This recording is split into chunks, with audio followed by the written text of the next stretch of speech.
Asher adbette perro begerto. Jetta perro begeloge coming. Bakarnish beaderto. Yish beabegeloge coming. Genish haho gatarota arushanoto. Benki. Shalom, shalom, family. It's Brother Ari here, or Arya. And today we're going to talk about how Isaiah 53 is legalistic literature. All right. I watched the debate between Gadal and Zion Lex. I watched Zion Lex on Genesis channel when he was talking about a psalm, and he seems to keep focusing on the word of psalm.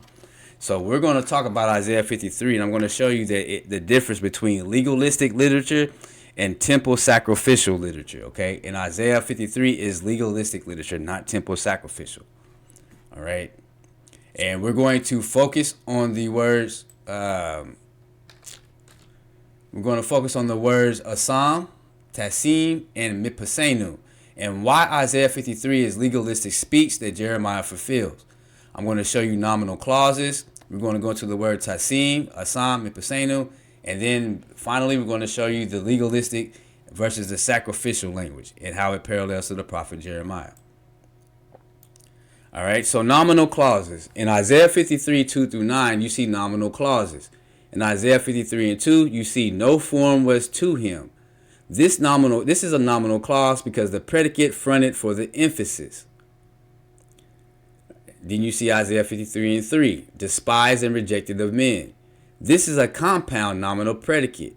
The servant equals the one who is despised and rejected. Verse 4, our sickness he is. This is a nominal clause. It has the predicate subject halanu hu, right? Isaiah 53 and 5, wounded for our transgressions. This is a participle nominal clause. Okay, participle nominal clause. Mehalal, right? Mehalal, mispasenu. Mehalal, mispasenu. Verse 6, all of us are like sheep. This is a nominal clause, right? This is a nominal clause. You have kulanu, kusun. Yeah, kulanu kusun. Isaiah 53 and 7, oppressed and afflicted. This is a participle nominal. And you have the word kaseh, like a lamb, which is a nominal simile. Right? So you have nigash, wehu, na'ene. Isaiah 53 and 9, you have a verbal clause here, right? You have wayatan, reshaim, kibro, right? That's a verbal. And then you have a nominal phrase functioning as a predicate right here, right? What is this? Wa'et ashir. Yeah, wa'et ashir bimotin, right? Nominal phrase functioning as a predicate. Then you have here in verses 10 through 12, right? You have what's called a verbal narrative shift. But it still contains some key nominal clauses, right? My servant is, in verse 11, is a nominal declaration. Then you have the word rabim, many as object. This is not a nominal clause. Then you have the verbal again, wechu hote rabim na'ash. Nasa, verbal. Then you have the participle nominal, counted with transgressions, right? Nimata'im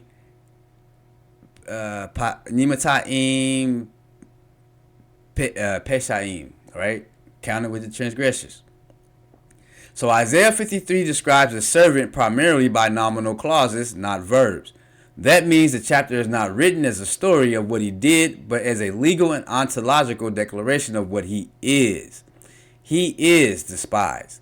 He is rejected. He is innocent. He is righteous. He is wounded. He is bearing sin. He is judicially assigned. This is for is in Hebrew, not myth or metaphor. The servant is being described as a legal object, not a metaphor for Israel. So there's no way that it can be Israel because it says him and it's in the singular, right? It's not a plural anything. So it's singular, so it has to be a single individual. So now let's look at the word tasim, asham, napso, right? So you have the word tasim. This is a call imperfect third feminine singular from the word sim. He will place, he will set. Then you have the word asham, which is a noun, guilt offering. This is a Levitical term, but it's also a legalistic term, and I'm going to show you that later on. Then you have the word napso, which is a noun plus suffix, his life, his soul. So the clause is, Yahweh will place his life as a guilt offering. This is a verbal clause, not a nominal clause. Tasim is the finite verb. So grammatically, this is a sacrificial action being performed by God. It is not his soul as a guilt offering. It is God makes his soul as a guilt offering. That distinction is enormous.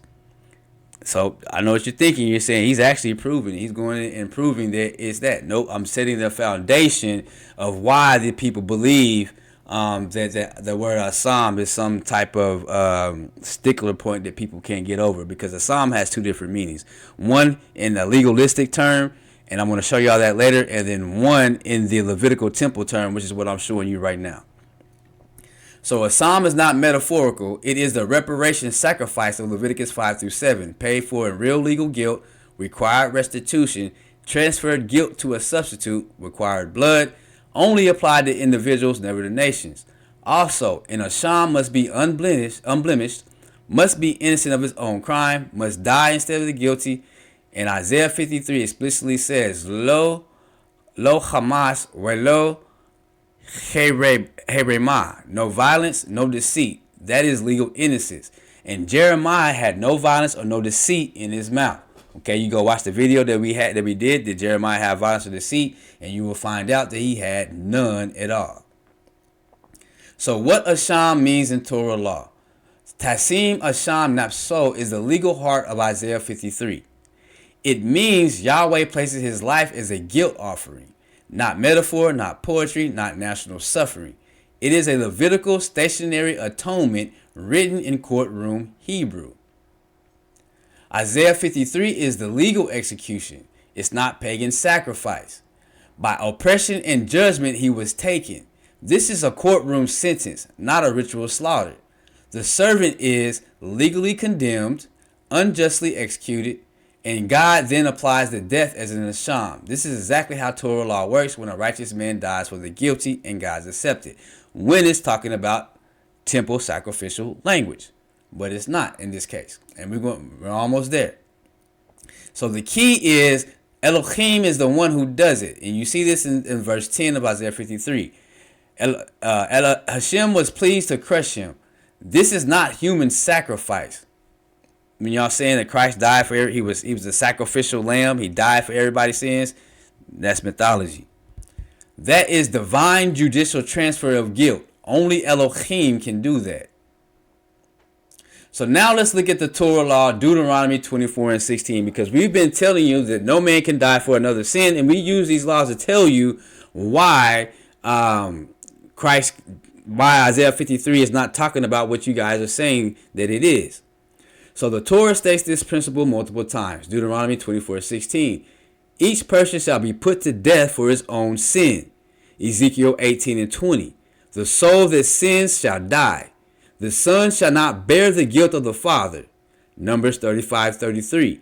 No atonement can be made for the land except by the blood of the one who shed it. Human substitution for moral guilt is forbidden. Sacrificial animals, though, can bear guilt. Humans cannot. No person can die for another person's sins under Torah law. Therefore, Isaiah 53 cannot mean human sacrifice. So what does Asham mean in Isaiah 53? It cannot mean his soul becomes a literal sacrificial animal, because that would violate Torah. The key is that Asham has two meanings in Hebrew, right? So we have the Leviticus 5 through 7, Asham, guilt offering. Then we have Genesis 26 and 10, Asham just means guilt. Okay? a guilt or a trespass. Isaiah 53 uses the legal sense, not the alter sense. So here you have the alter sense right here, and here you have the legal sense. And if you go to Genesis 26 and 10, let's go to Genesis 26 and 10 and see what it says, so I can read that to y'all. Let's go to the KJV. And Abimelech said, "What is this thou hast done unto us? One of the people might lightly have lied with thy wife, and thou shouldest have brought guiltiness upon us." That word right here is asham, asam, asam. The same word right here, asam. Let's go into the Hebrew and get it.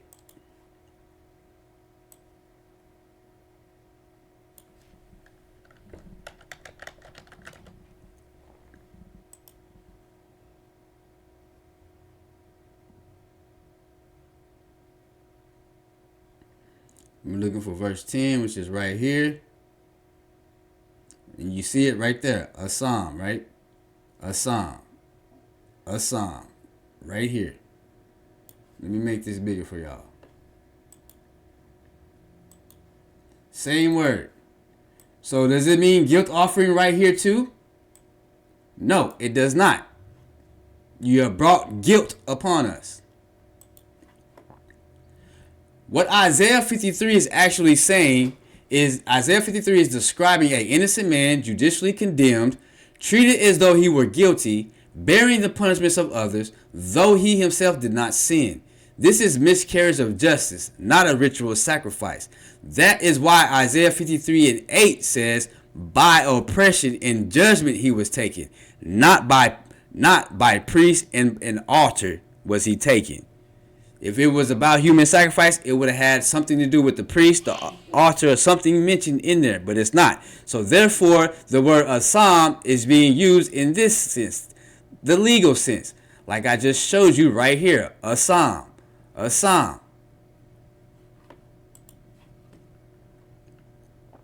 Assam does not only mean altar offering. Like I showed you in Genesis 26 and 10, you would have brought a sham upon us. In Isaiah 53, no priest, no altar, no blood ritual, no sanctuary appears anywhere. That means Isaiah is using the legal meaning of assam, liability for guilt, not cultic slaughter. And you see this in Leviticus chapter 5, verse 17. You see the word we assam. Genesis 26 and 10, where I just showed you right here, you see assam. And you see it in 2 Kings 12 and 16, assam. Let's go to 2 Kings 12 and 16. 2 Kings 12, 16.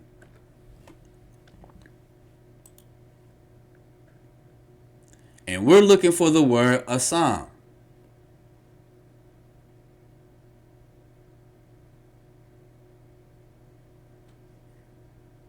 Where's it? Where you at?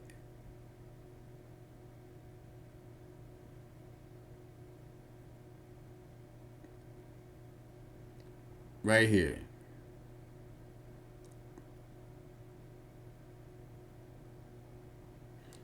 No, hold on. Did I say it right? Yeah. I might have got the verse wrong on that one. But it's right here. A psalm. A scene.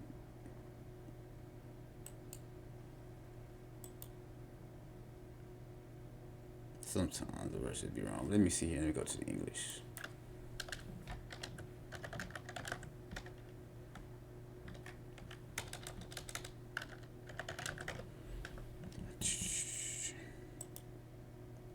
Oh yeah, it is right there. The trespass money, the trespass. Okay.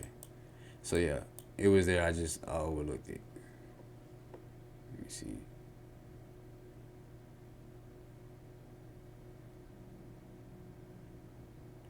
But yeah, so it's in there. Gotta find it.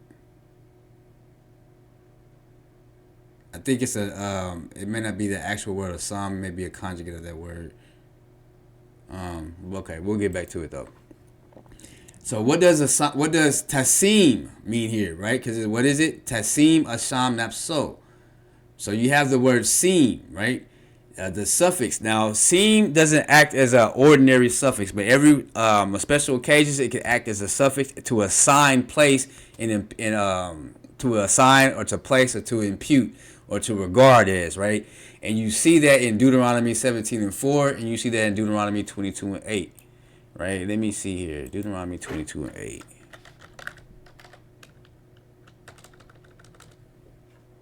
Let me go back.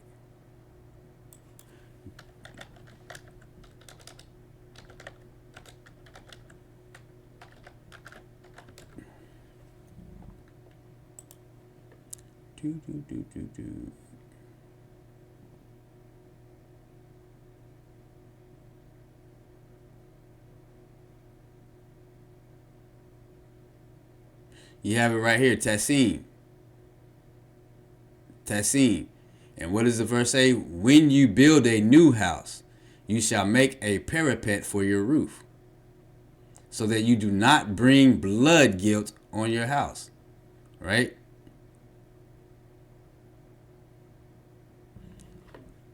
So it's used to assign or place or impute in legalistic terms, right? Because Isaiah 53 is not sacrificial temple language; it's legalistic language. It means to impute responsibility. So the phrase means God, Elohim, assigns His life to be guilt bearing. And like I said, you see that word tassim in 21:1, and tassim in 22:8 as well. The grammar allows this reading in Isaiah 53:10. Tassim asham napso. This does not say God sacrifices him. It says he places his life as asham. In Hebrew law, that means Elohim assigns him the legal status of guilt bearing, not altar slaughter. So him dying on the cross and all that other kind of stuff, that's paganism. That's paganism, mythology. This is the same legal construction used in Leviticus 5:17. He shall bear his asham. So let's go to it. Leviticus 5:17.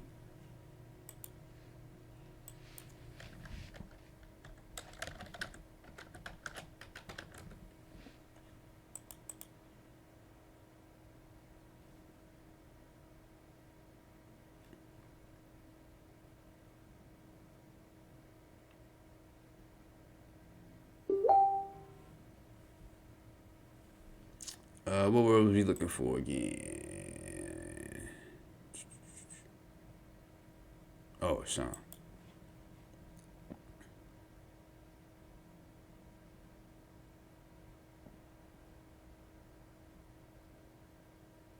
So it's la asham right here. La asham. La asham. La asham.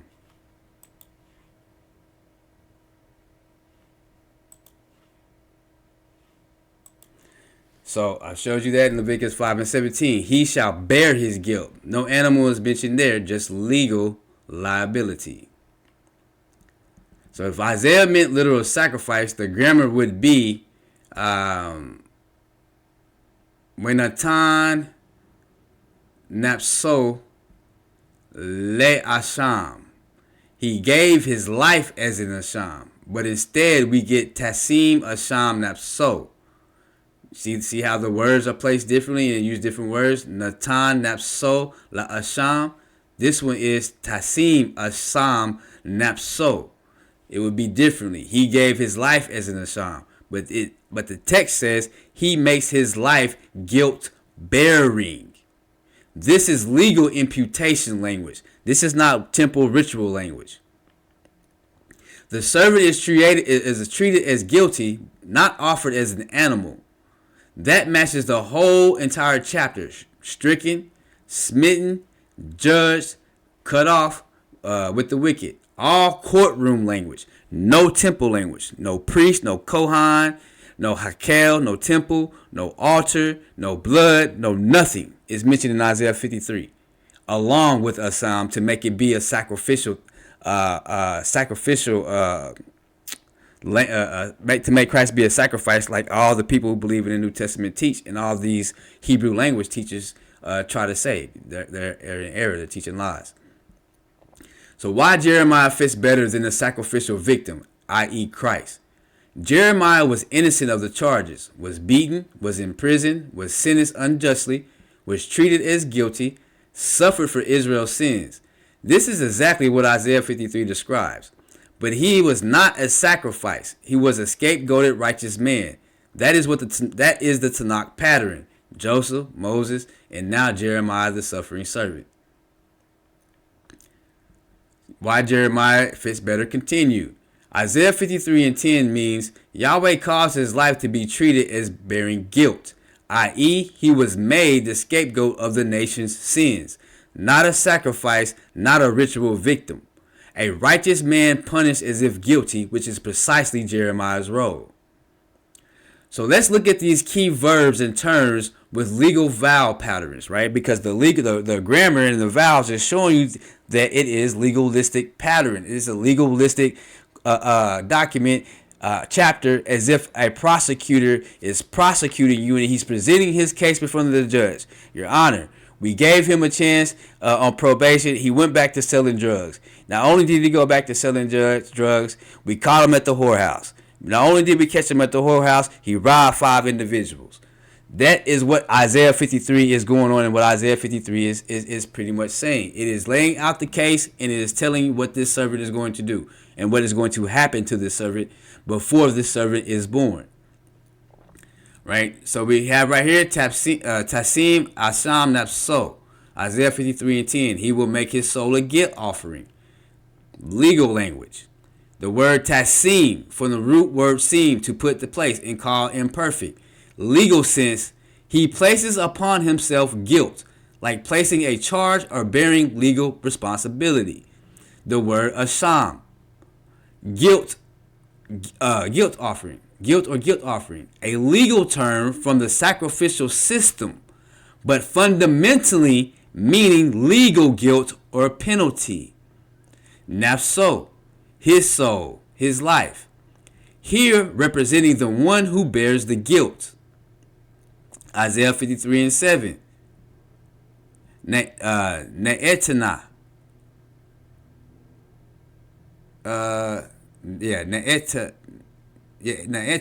Ne'etana wechu yisi.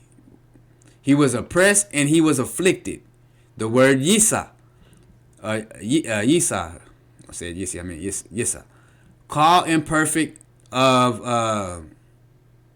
imperfect to bear to carry. Legal sense, he bears the punishment sentence. The imagery is judicial, suffering under a sentence. Then you have Isaiah 53:10. The Lord was pleased to crush him. Right? Wehawa hapez dehaka. Right? You have the word deka, to press or to oppress, used here as judicial pressure or legal judgment. The passive suffering described is understood as judicial punishment, not ritual sacrifice. Isaiah 53:4. He was wounded and afflicted. Meyune, right? Meyune. Both participles reflect the legal consequences of bearing punishment. He was wounded for our transgressions. Isaiah 53:5. Le'avo notenu, for our sins. Legal guilt. This is legal guilt. Hu naga, he was strict, he was hit. This is legal penalty imposed. So now we're going to look at the word mitpasenu in the word breakdown. So mitpasenu, we have the preposition mi, which means from or because. We have the word pasenu, which means our transgressions, from the root word pasha or pesha, with a new suffix. And the suffix equals our. The word means from our transgression or because of our rebellion. So the proper rendering would be because of our rebellion.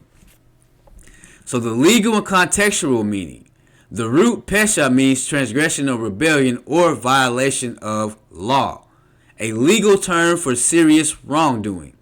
The preposition mi indicates source or cause. So the servant suffers because of our transgressions. The verse Isaiah 53:5 says something like, he was wounded or he was struck because of our rebellion, or he was wounded, he was struck because of our transgressions. So the Most High Elohim is handling the transgression by discovering or pinching, right? So you have words like naga and naka, and these, etc. So the verb for the servant suffering punishment or striking. So it's like a legal enforcement or a penalty. It signals a causal connection to the me, the our, because of the servant is bearing the consequences of our legal violations. And that's what Jeremiah did. This reflects a legal judicial process where the transgression is not ignored but acted upon, discovered, indicted, and penalized. The suffering is a form of judicial pinching or pressing. This is an idiom or metaphor for legal chastisement or punishment imposed. So, continue.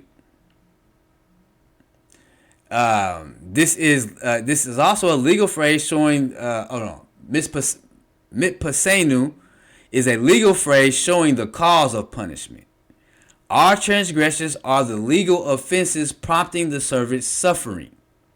The servant is bearing the legal consequences that should fall on the rebellious or the transgressors.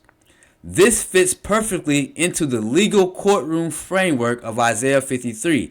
It is about legal responsibility. It is about judgment. It is about penalty. It is not a random or ritualistic suffering. Like y'all try to say, Christ suffered for us. So now let's look at it, Isaiah 53, 5 and 8. We're going to look at the word mitpasenu.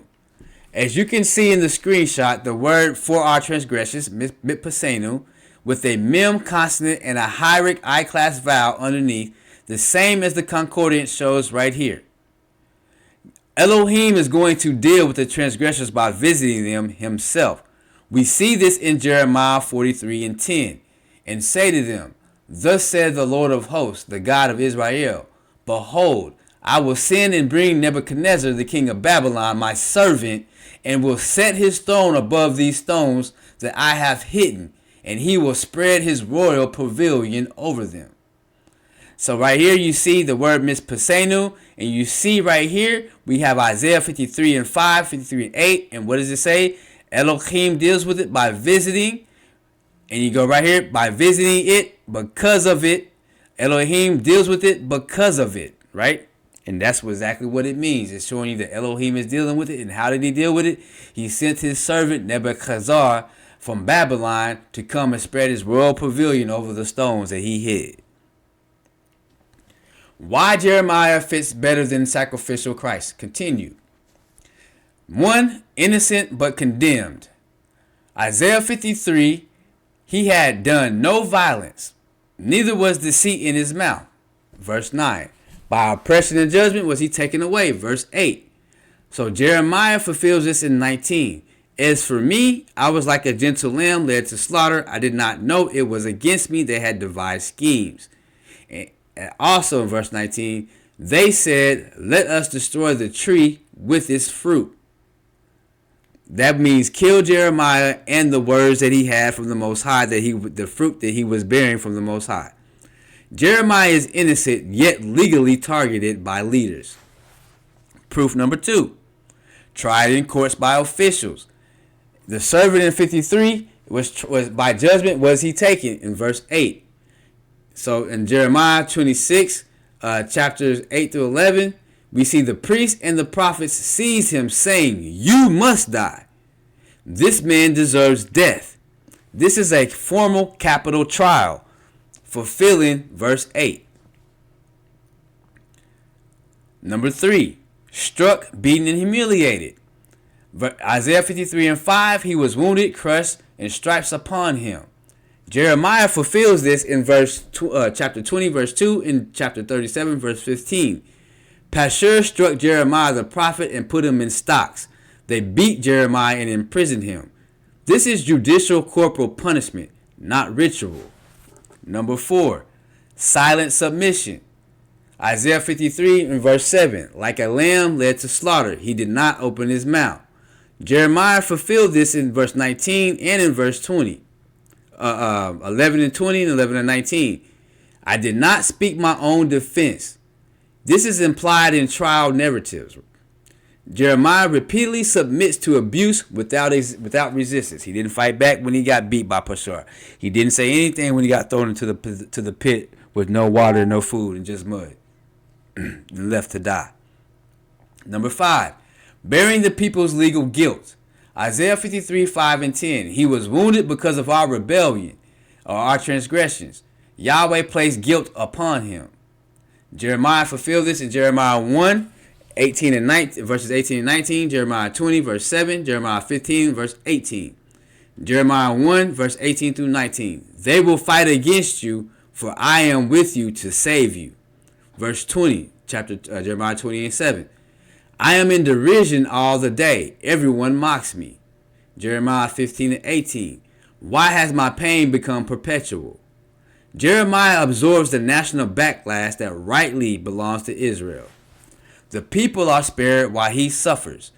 Isaiah 53 and 5. The chastisement for our peace was upon him. Jeremiah 26 and 19. Because you spoke this word, this city will not be destroyed. Jeremiah's suffering averts judgment from Jerusalem. Number 7, rejected by his own generation. And I keep trying to tell people, in verse 8, the word daro means past or present generation. It's not a future generation. That right there alone disqualifies Christ. But right here, it says who of his generation is considered. So who will consider Jeremiah's generation? Jeremiah 15 and 17. I sat alone because of your hand upon me.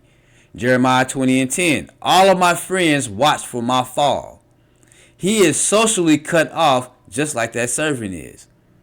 So Isaiah 53 describes an innocent prophet, legally condemned, beaten by authorities, silently submitting, absorbing national guilt so others are spared. That profile fits Jeremiah exactly to the T.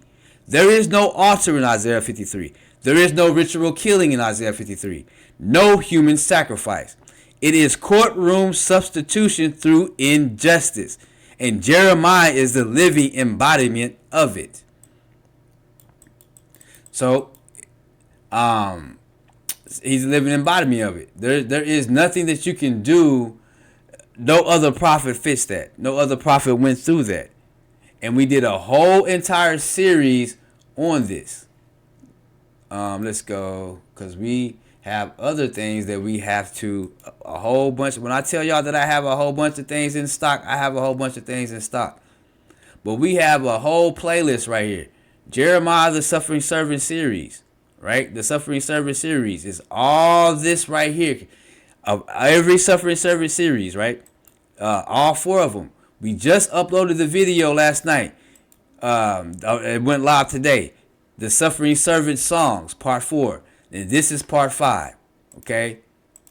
So as you can see, no other prophet fits Isaiah 53 like Jeremiah does.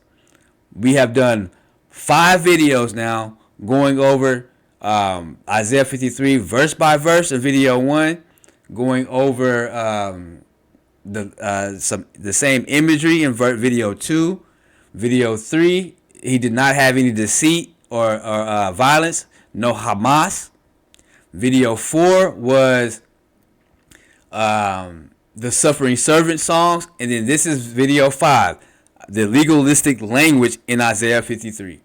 So if you were edified, if I was able to edify you, if I was able to bring you understanding.